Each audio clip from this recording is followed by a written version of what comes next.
어떤 사람이 넓은 사막을 정처 없이 방황하며 걸어가고 있었습니다.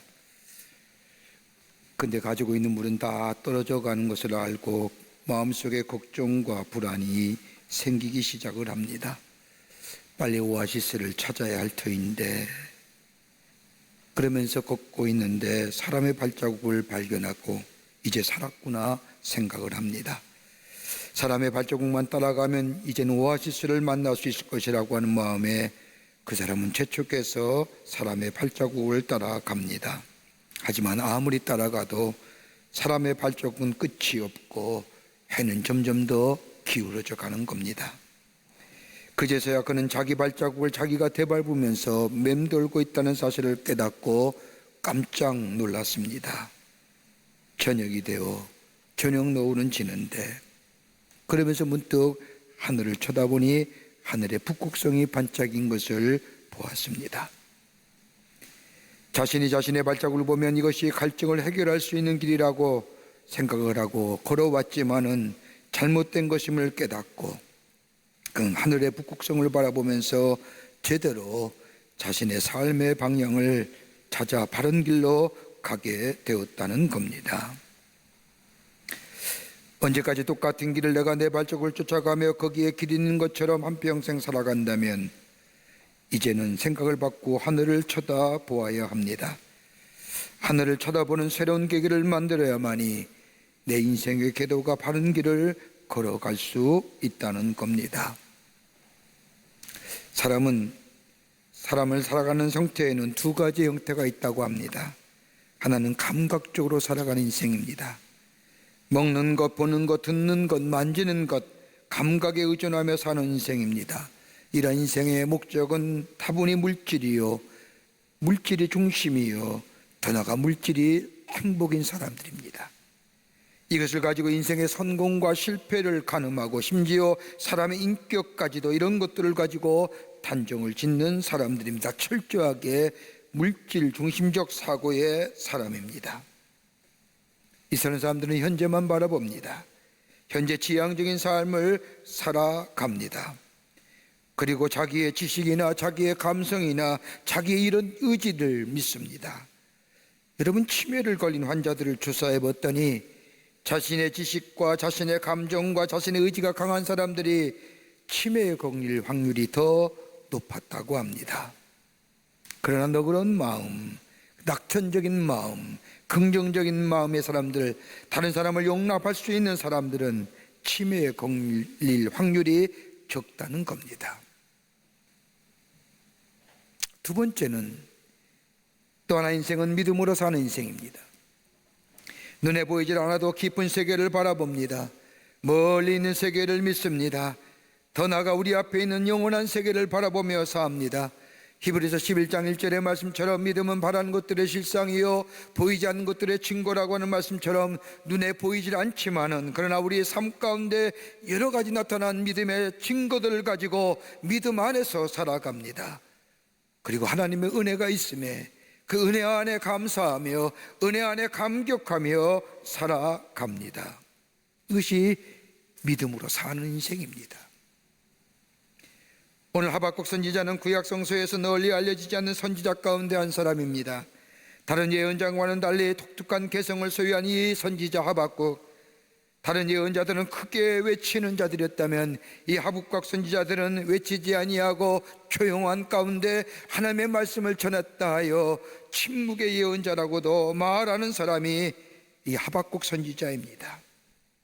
시대의 고민과 아픔을 짊어지고 생각하는 사람이었고 기도하며 하나님의 말씀을 전했던 사람이 하박국 선지자였습니다. 오늘 본문의 말씀을 보면 하나님의 심판을 받게 된 예루살렘, 이제 죄로 인하여 멸망당하게 된 그때에 수많은 예언자들이 하나님께로 돌아오라, 회개하지 아니하면 망하게 될 것이라고 하는 외쳤지만은 이스라엘 백성은 하나님께로 돌아올 생각하지 아니하고 나라의 위기와 나라의 어려움을 정적인 방법으로 해결하려고 애를 씁니다. 가까운 강대국이었던 애굽에게 뇌물을 바치고 애굽의 군사들이 원궁으로 오면 저 갈대아 사람들을 물리쳐 이길 수 있다고 하는 생각을 합니다. 나라의 위기와 사회적인 불안정을 정치적인 것으로, 정치적인 방법으로 해결하려고 합니다. 그러나 이스라엘 양 하나님의 진노는 꺼지지 아니하고 예루살렘 멸망으로 하나님의 심판을 행하십니다. 이러한 이스라엘에 대한 하나님의 심판에 관하여 하박국 선지자는 간절하게 하나님 앞에 기도합니다. 그 말씀이 하박국서 1장 2절 말씀에 이렇게 하박국은 기도합니다. 하나님, 내가 부르짖어도 주께서 듣지 아니하시니 어느 때까지입니까? 자신의 환경이나 자신의 처지를 보고 자신의 고민을 말하는 것이 아닙니다. 내가 나 자신을 어떻게 보느냐가 문제가 아니라 하나님이 나를 어떻게 바라보고 계시냐, 더 나아가 하나님이 이 나라, 이 백성, 이 이스라엘 민족을 어떻게 바라보고 계시냐, 어떻게 보시느냐가 문제라. 그러기에 하박국 서신은 자신의 삶의 환경이나 의견이나 상황을 굳이 설명하려고 하지 않습니다. 이미 알고 계신 하나님, 문제는 하나님이 나의 처한 문제와 상황에 대하여 어떻게 말씀하시는가가 중요하다는 겁니다. 이 당시 남유다의 시대적 상황은 이스라엘 백성의 범죄함으로 인하여 하나님은 갈대아 사람을 들어서 이스라엘 백성을 심판하십니다. 갈대아 사람들이 얼마나 저들의 악행이 심했는지 하박국 선지자는 하나님을 향하여, 하나님, 갈대아의 악행을 보고만 계실 겁니까? 갈대아 사람들이 더 죄가 많은 사람이 어찌하여 갈대아 사람들은 이기게 하시고 하나님의 사람들은 이렇게 어려움 당하게 하십니까? 라고 하시면서, 하나님이여, 하나님의 택하신 백성들이 악마의 유혹과 시련 앞에서 저토록 쉽게 무너질 수 있는 겁니까? 라고 하나님 앞에 때로는 항변하며 기도하지만, 그러나 그의 마지막 이야기는 그럼에도 불구하고 우리는 하나님의 응답을 기다리겠다고, 하나님이 뭐라 말씀하시는지 듣겠노라고 하면서 그의 기도를 마치는 것을 볼 수가 있습니다. 그러기 2장 2절 말씀에 내가 파수하는 곳에 서매어 망 성루의 소리라고 하는 말씀처럼, 성루라는 것은 우리가 알다시피 24시간 적을 감시하는 초소입니다. 내가 성루에 파수하는 곳에 서겠다는 것은 하나님이 뭐라 말씀하시는지, 하나님이 어떻게 말씀하시는지 내가 24시간 귀를 열어 듣겠다는 말씀입니다. 그러면서 이 하박국 선지자는 지금 이 백성이 당하고 있는 아픔과 고통 그 자체에 깊은 하나님의 은혜가 있고 거기에 하나님의 구원이 있으며, 더 나아가 이를 통하여 하나님께서는 이스라엘 백성들을 교육하는 것이며 당신의 백성들을 훈련시키시며 당신의 백성들을 깨끗게 하시는 기회라 이야기하면서 이 놀라운 사실을 고백한 이 하박국 선지자는 오늘 마지막 말씀에 결론적으로 의인은 믿음으로 말미암아 살리라. 하박국 선지자가 고백한 의인의 믿음, 하나님의 백성으로 가져야 할 의인의 삶, 의인의 믿음이 어떠한 것인지요. 오늘 우리가 처해지는 삶의 정황과 삶의 환경은 그때의 이스라엘 백성들과 별 차이가 없는 것 같습니다. 이 나라와 이 지구촌에 내린 이 재앙과 같은 코로나 바이러스 어느 때까지입니까? 어느 때에 이 나라와 이 지구촌의 바이러스의 재앙이 사라지고 평안의 때가 오겠습니까? 마치 저 하박국 선지자가 하나님을 향하여 호소하며 기도했던 것처럼 오늘 우리의 기도는 아닌지요? 들려오는 수많은 신음의 소리들, 아파하는 소리들, 함께 있어 하지도 못하며 함께 모이지도 못하며 그 즐거운 명절에도 함께 있지 못하는 이 안타까움과 아쉬움 속에 하나님 어느 때까지입니까? 어느 때까지입니까? 라고 하나님 앞에 기도하지는 않는지요? 하루에도 수만 명씩 바이러스에 감염되어 신음하는 이 지구촌의 사람들, 그리고 수없이 죽어가는 생명들,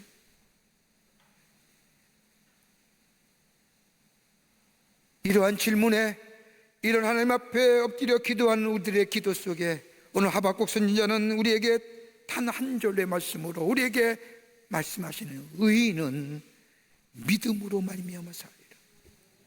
그 의인의 믿음이 어떤 것일까요? 어떤 믿음으로 가져야 살 수 있을까요?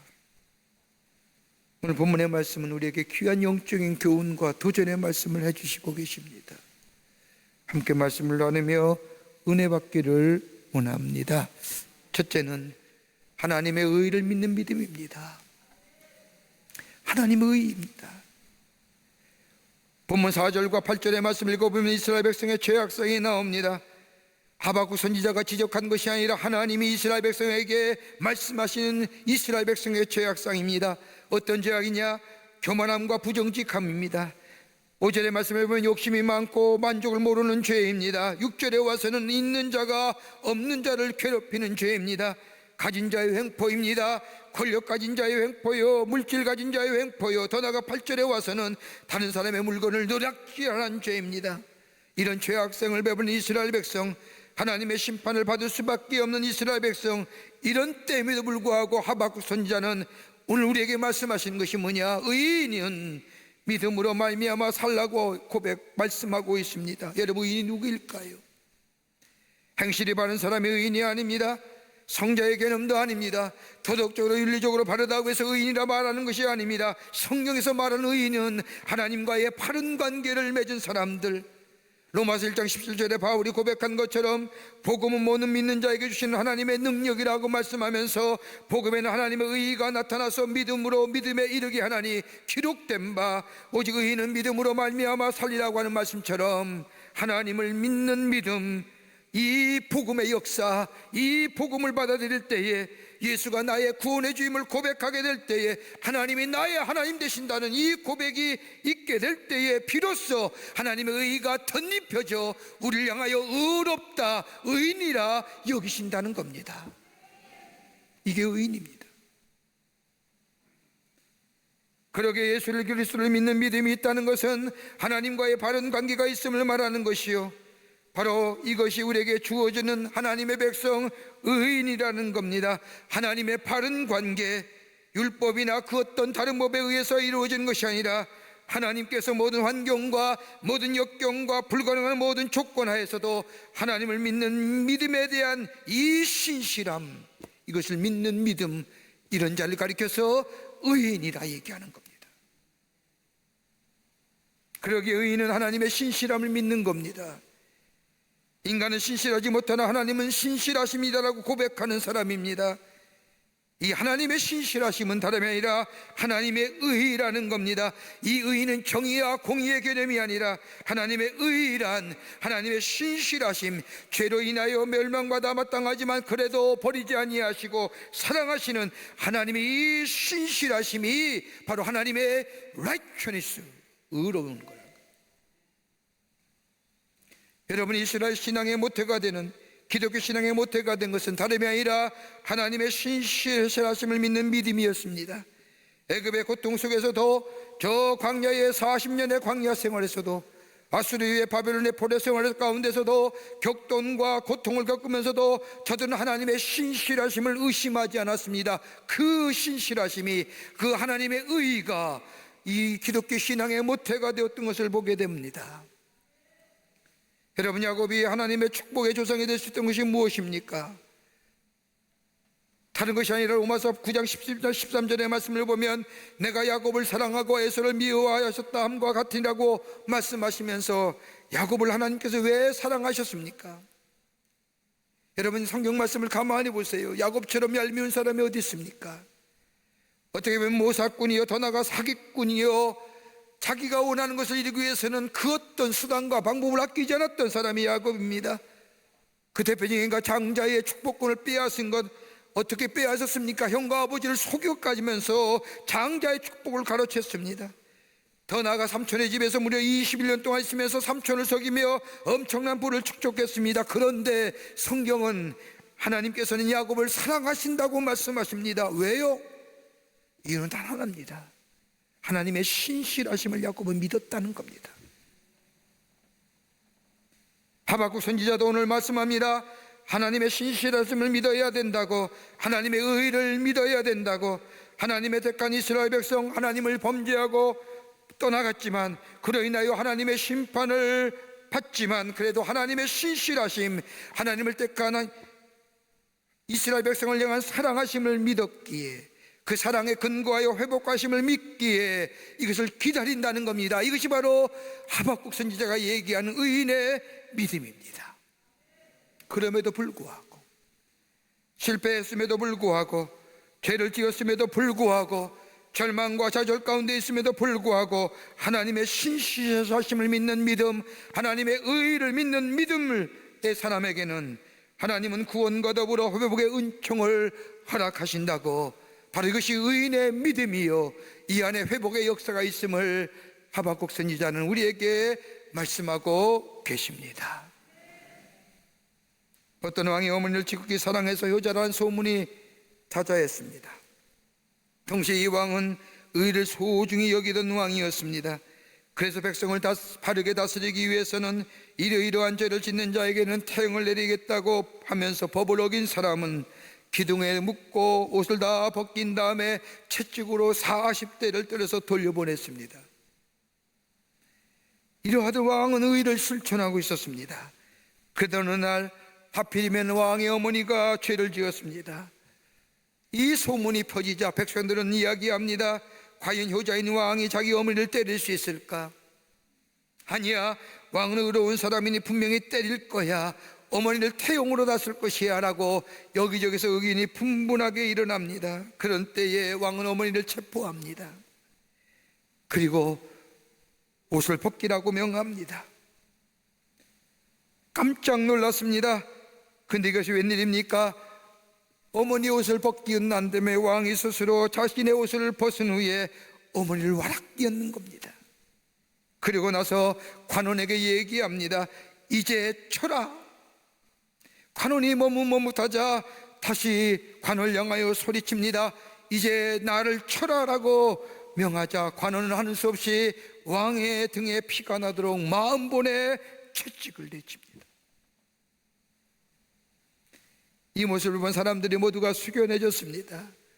이때 비로소 온 백성들의 왕의 본뜻을 이해하게 되었다고 합니다. 형벌이 아닙니다. 징벌이 아닙니다. 사랑이 먼저입니다. 사랑하기에 돌아오기만 바라시는, 하나님의 심판 이전에 돌아오기만 바라시는 그 하나님의 신실하심, 하나님의 의로움. 오직 의인은 믿음으로 말미암아 살리라고 하는 말씀은 다름이 아니라 하나님의 신실하심을 믿는 그 믿음 위에 설 때에 그 믿음 가지고 살아가는 자가 오늘 의인이라 우리에게 말씀하고 계십니다. 그 믿는 믿음입니다.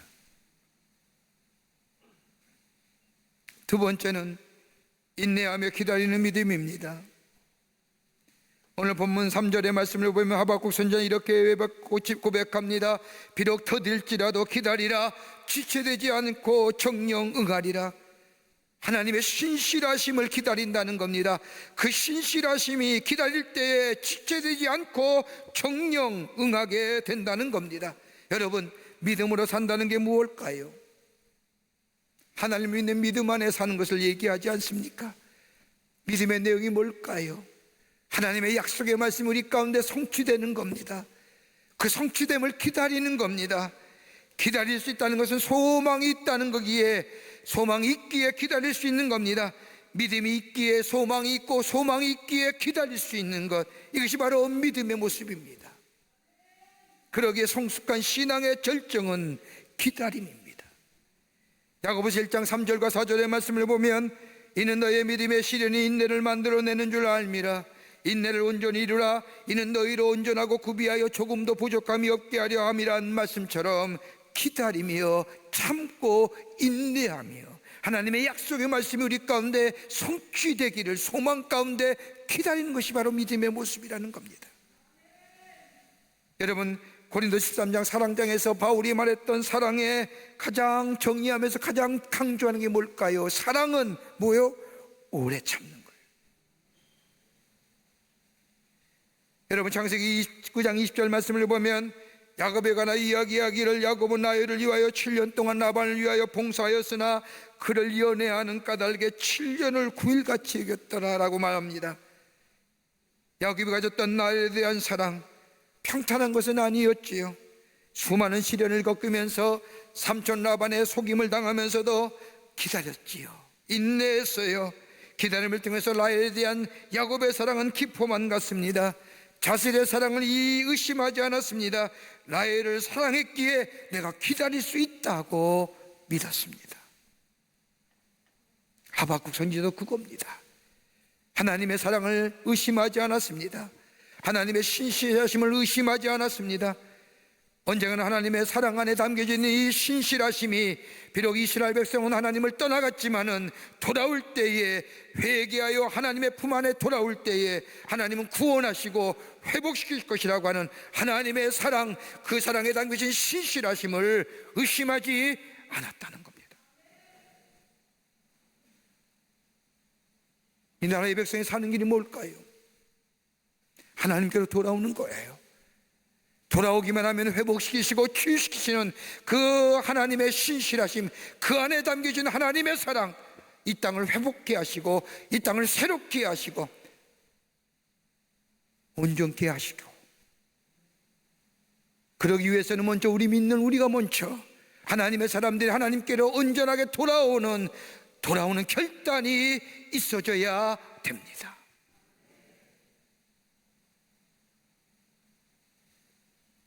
그러기에 하박국은 기다리는 거예요. 비록 현실이 가슴 아프고 혹독한 시련일지라도, 어둠 같은 긴 터널이라 할지라도 언젠가는 그 하나님의 신실하심, 하나님의 사랑이 당신의 택하신 백성에 임할 것을 의심하지 않았기에 기다리는 거예요. 그러기에 의인은 믿음으로 사는 거예요. 어떤 믿음이요? 하나님을 믿는 믿음, 하나님의 신실하신 믿음이, 신실한 것이 우리 가운데 이루어질 것을 소망 가운데 기다리는 믿음이에요. 여기에는 분명히 불평과 원망이 없는 거예요. 반드시 하나님의 약속이 이루어질 것을 믿기에 기다릴 수 있는 것이며, 마음의 의함도 있으며 더 나아가 평안함도 가질 수 있는 겁니다.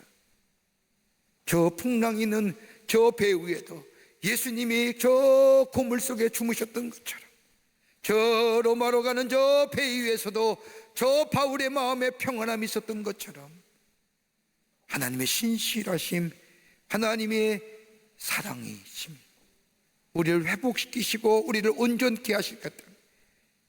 그러기에 풍랑이는 파도 조개 속에, 찰싹거리는 노을 속에 일비하는 것이 아니라 그 약속하는 믿음을, 약속하신 말씀을 믿음으로 믿고 그 안에서 기다릴 수 있는 삶, 바로 그것이 의인의 믿음이요, 그 안에 온전한 회복의 역사가, 또 새롭게 하시는 새 창조의 역사가 우리 가운데 있게 될 줄 믿습니다. 이것을 믿음 안에서 기다리는 겁니다. 그렇지 않습니까? 코로나가 영원할까요? 하나님의 때에 하나님께서 그 고난을 소멸시키시고 이 땅을 새롭게 하시는 역사가 우리 가운데 있게 될 줄을 믿는 믿음 안에서 그것을 기다리는 거예요. 그럴 때 하나님 우리를 회복시키시고 온전케 하시고, 우리가 그 하나님의 신실하심과 사랑하심에 돌아가 하나님이 나의 하나님이 되심을 고백하는 그 믿음 속에 주님 우리를 새롭게 하시는 역사가 있게 될 줄 믿습니다. 끝으로 하나님의 때를 아는 믿음입니다. 의인의 믿음으로 말미암아 살리라고 하신 이 말씀 속에 그 믿음 어떠냐? 하나님의 타이밍, 하나님의 때, 하나님의 시간을 아는 거예요. 그 시간이 있음을 아는 거예요. 3절 말씀에 하박국 선지자는 이렇게 말씀합니다. 이 묵시는 정한 때가 있나니, 묵시가 뭘까요? 하나님의 말씀, 하나님의 때, 하나님의 행하시려는 그 시간을 얘기하는 거예요. 하나님의 시간이 있다는 겁니다. 하나님의 때가 있다는 말씀입니다. 이스라엘 백성은 죄악으로 인하여 바벨론의 포로로 잡혀가 70년 동안의 포로 생활을 보냅니다. 어떻게 하나님의 백성이 이렇게 고통을 당할 수 있느냐?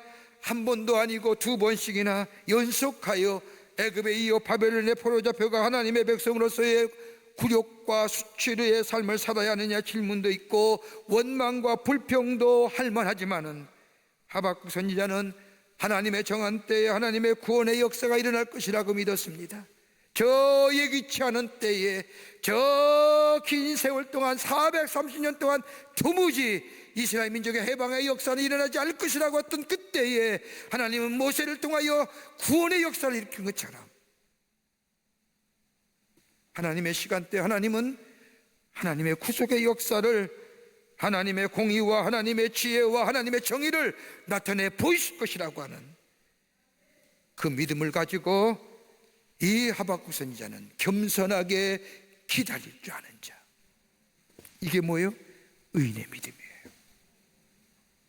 경거망동하지 않는 겁니다. 아무리 상황이 어렵고 힘들다도 원망과 불평하는 것이 아닙니다. 신실하신 하나님, 좋은 것으로 예비하신 하나님, 더 좋은 것으로 우리에게 주시고자 하시는 그 하나님, 그 하나님의 때, 하나님의 약속의 시간이 우리 가운데 있음을 믿고 믿음 안에서 겸허하게 하나님을 바라보며 사는 것. 그러기에 사도 바울은 고린도후서 1장 14절 말씀에 그리스도의 날에 너희가 나의 자랑이 되고 우리가 너희의 자랑이 되리라. 그리스도의 날에, 그리스도께서 정한 날에, 마지막 시간대에, 여러분 그리스도의 날이 어떤 날일까요? 다름이 아니라 반드시 있을 것이며 다가올 시간이며 우리에게 이루어질 시간이며 그 미래를 생각하며 사는 거예요. 그러기에 쉽게 포기하는 거 아니에요. 쉽게 놓는 거 아니에요.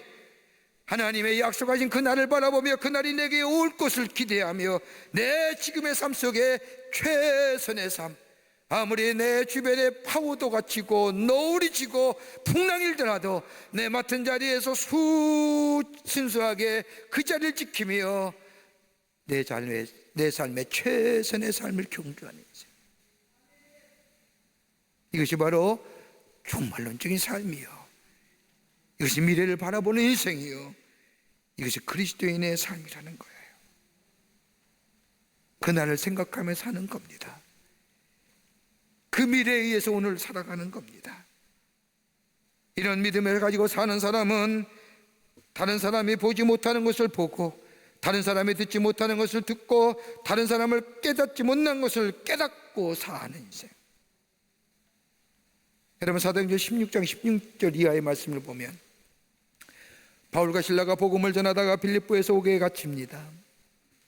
옥에 갇힌 이유는 다름이 아니라 빌립보에서 복음을 전하다가 그 당시에 빌립보 지역에서 점을 치는 귀신들 여인이 바울을 쫓아오면서 하나님의 종이요, 하나님의 사람이요, 구원의 길을 전하는 사람이요 라고 외치자 여기에 놀란 바울과 실라가 뭐라고 얘기해요?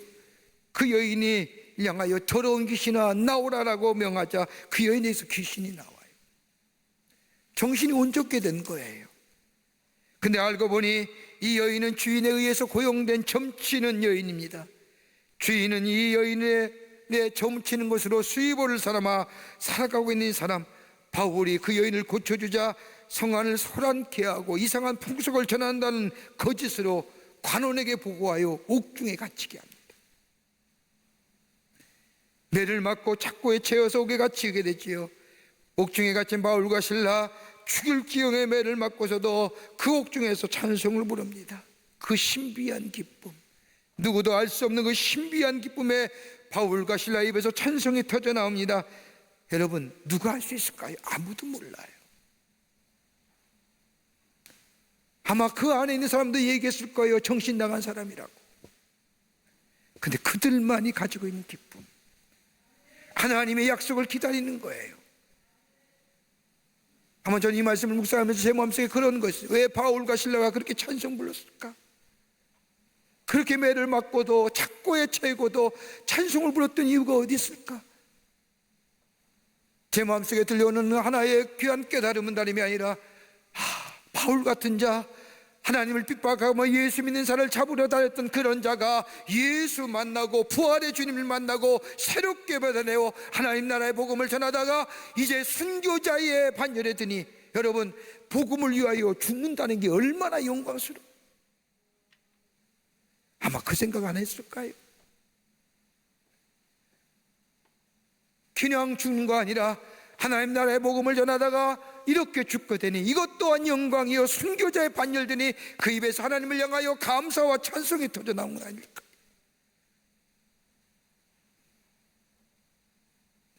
그 찬송이 울려 퍼질 때 그들만이 아는 일, 그들만이 할 수 있는 그때, 다른 사람은 듣지 못했다 해도 주의 음성을 들으며, 다른 사람은 깨닫지 못하더라도 깨닫게 되며, 다른 사람은 보지 못한다 할지라도 보았던 이 바울과 실라는 하나님의 때에 옥문이 열려지잖아요. 그리고 그 간수가 예수 믿게 되고 먼저 믿는 누디아와 더불어 저 유럽의 최초의 교회가 세워지는, 누가 알았겠습니까? 하나님의 지혜와 능력과 은총을 믿어요. 인간의 역사나 나라의 역사가 다 하나님의 손에 달려 있음을 우리는 믿고 있습니다. 하나님이 주관하십니다. 그 역사에는 방향이 있고 목적이 있으며 마지막이 있고, 마지막은 하나님의 승리입니다. 이걸 믿고 사는 자, 그 하나님의 정한 때가, 하나님의 기한이 있음을 믿고 사는 삶이 의인이요, 그 믿음 가지고 사는 자. 오늘 하박소년, 의인은 믿음으로 말미암아 살리라는 거예요.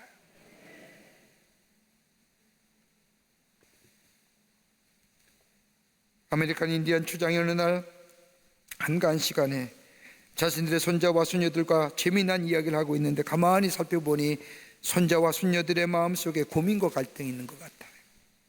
고민과 갈등하는 이 어린 손자와 손녀들에게 인디안 추장은 이야기 하나를 들려줍니다. 얘들아, 사람의 마음속에는 언제나 늑대 두 마리가 있단다.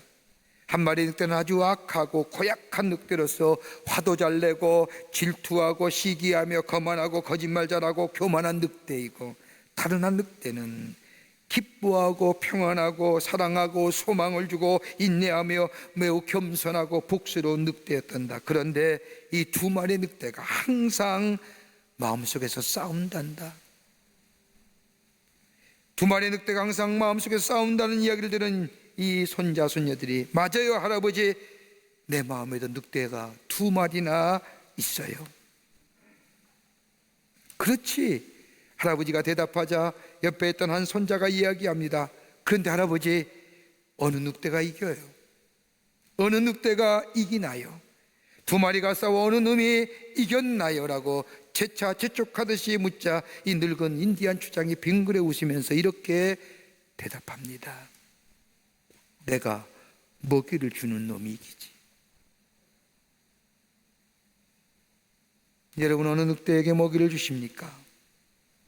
겸손과 온유와 평안과 사랑의 늑대입니까? 아니면 치기와 질투와 거만과 거짓말 잘하는 늑대입니까? 내가 먹이를 주는 놈이 이기는 겁니다. 의심은 어디서부터 시작될까요? 불신앙이에요. 믿지 못함부터 시작되는 거예요.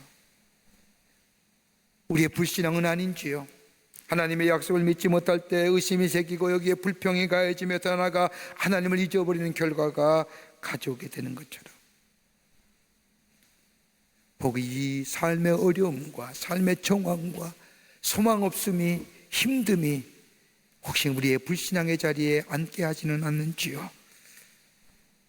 오늘 이스라엘 백성에게 전했던 하박국 선지자의 말씀처럼 하나님의 심판은 받지만 심판은 사랑하기에 하나님께로 돌아오길 원하시는 하나님의 사랑의 모습,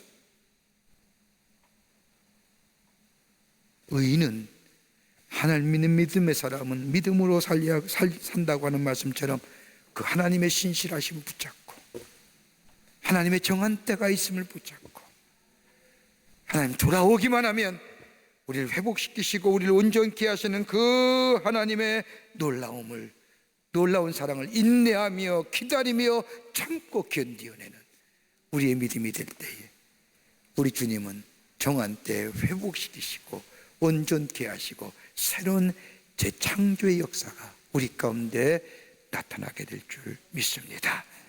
이 믿음으로 승리하시는 여러분과 저와 되시기를 주의 이름으로 축원합니다.